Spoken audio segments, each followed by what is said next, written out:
So can I just get a show of hands? How many guys here actually tried day game before? Like actually gone out actively? If you don't mind, can I ask you in the second row, how'd it go? Yeah, just like the first time I was starting out, like it was pretty hard, but then after a while, like it gets a bit easier. And I think I find that if you just directly approach a girl, it's going to be easier to date. Did you get any like success and like a phone number or a date out of that or anything? I've won like phone numbers and maybe 1 or 2 second dates. All right, good, great, all right. In the last 2 years, I've filmed over 100 pickup videos. Like I've actually made more videos than any other guru in this in the dating industry.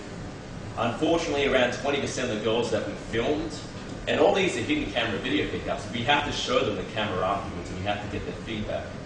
And if a girl says, no, I don't want feedback, you know, I don't want my footage online, I'm by the book. Like, I follow all the red tape.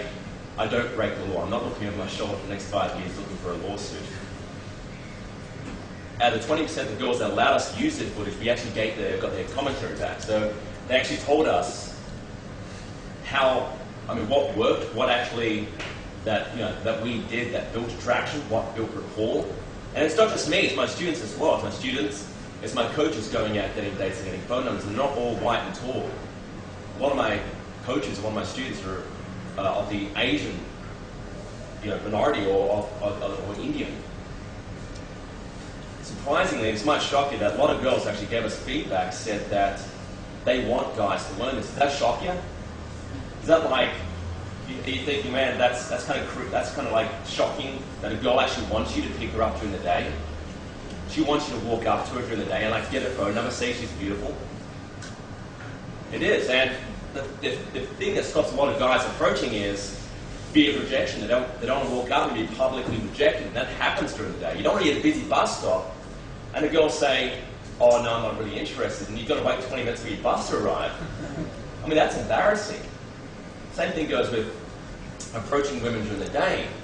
If you walk up to a girl in a busy area, you don't want to be rejected publicly, and you might not have anything to say, you might run out of things to say, you might not know how to start a conversation, you might be afraid of asking for a phone number, you might be afraid of asking for an instant date, because it's not just all about phone numbers, we all know that. Phone numbers are nothing, really, in the community. It's about getting real results. So this is the result, this is what we want. And if you're not getting this, then you're wasting your time. I mean, this is it.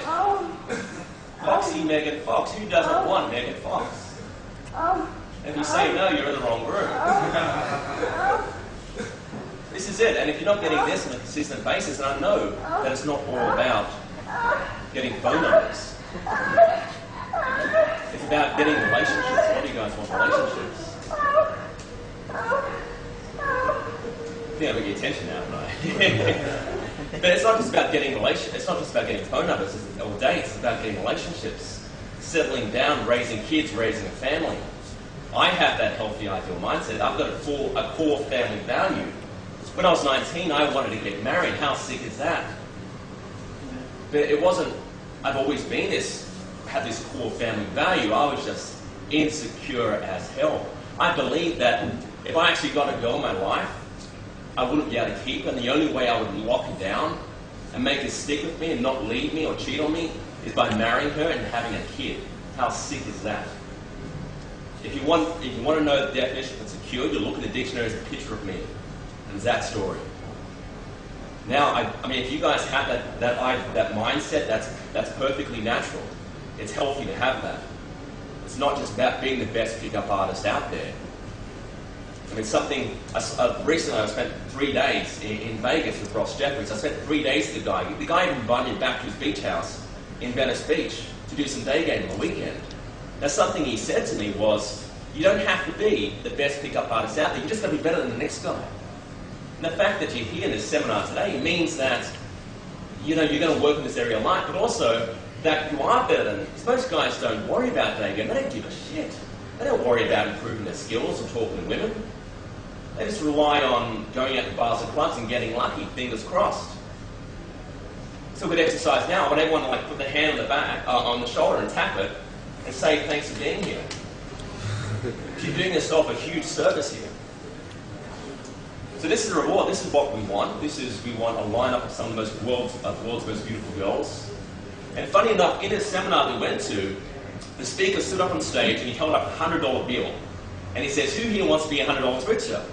And it's about 300 people in the seminar, and only a few people put their hand up. And I was kind of confused, thinking this is a make money seminar. Why does anyone want $100? And he says, come on, seriously, who wants $100 here? More people put their hand up. He says, okay. One guy actually leapt off his seat. He ran down one of these aisles. He snatched a $100 bill out of the guy's hand. And the speaker says, congratulate this guy. He's now $100 richer. And then he turns to the audience and says, who else? I mean, why didn't you stand up? Why didn't you do what that guy did? Now he's $100 richer. And everyone had an excuse. Everyone normally does have an excuse. But it all boiled down to three things. I was waiting on further instruction. I thought there was more to it. I thought there was a catch or something. You're just giving away $100. What? Two, they were just afraid of looking tight, like a tight one or stingy. No one wanted them. They didn't want to embarrass themselves. And third is they didn't want to look like an idiot. But who do you think has the last laugh? The guy who leapt up off his seat? Yeah, he may have embarrassed himself. He may have made a bit of a fool of himself. But now he's $100 rich, and everybody in the audience is now $100 down. The world rewards you on the action you take. And by the way, this is the only theory I'm going to give you. This is as advanced as it's going to get.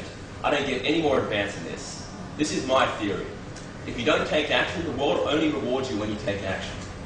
It doesn't, sure some of us have heard that secret when you actually visualize something in your hand, and apparently it's supposed to